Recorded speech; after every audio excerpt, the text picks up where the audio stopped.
Let's talk about early treatment. And you've all heard this before from your patients where the mom said, you know, I took my 9-year-old to the orthodontist and the orthodontist said, well, just bring her back when she's 12. And this is what orthodontists do all over the world. And they do this because they want it to fit in their cookie cutter system of orthodontics, which means full complement of teeth, put the braces on and go. In that scenario, it doesn't take much imagination. You either will extract bicuspids or you will not extract bicuspids. But you, doctors as the GP, as the referral to them, you will take these patients and treat them yourself, knowing the orthodontist doesn't want them. And this is a very valuable thing for that little patient because you could avoid something like tooth extractions later in life by making an intervention now. If you can make a skeletal correction now, taking advantage of growth, that's a huge advantage for the patient.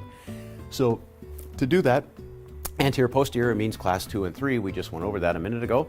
And this means you could give them a headgear of some type, whether it's a protracting or a retracting kind of headgear, to enhance or retard the growth of a certain jaw. You could make the skeletal relationship improve and prevent big problems later. Transverse relationships. This is the cross bite or telescopic bite. And as I alluded to a moment ago, you want to try and fix these as early as you possibly can in treatment for normalization of the patient. So again, early treatment makes a great big population of patients that now you can offer more services to, such as orthodontic care.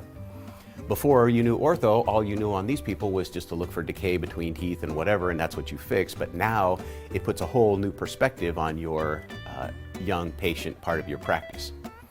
Vertical relationships, and the GP is usually the first line of defense against this, and the big problem is of course open bite.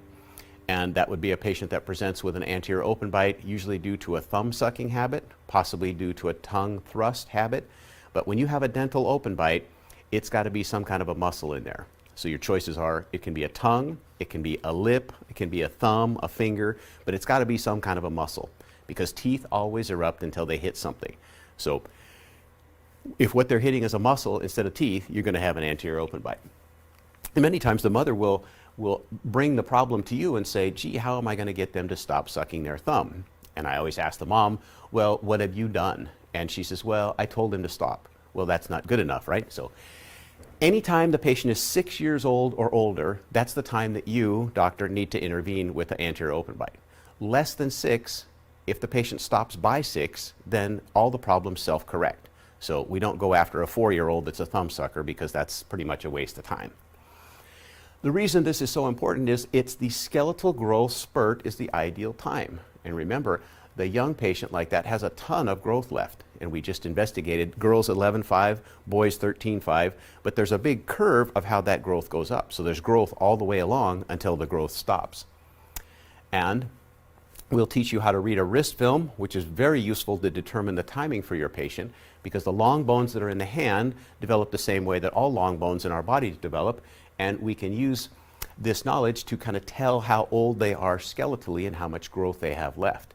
And what you're looking at in there, and I'm sure you're intimately familiar with this, is the apophyseal plate against the width of the diaphysis shaft.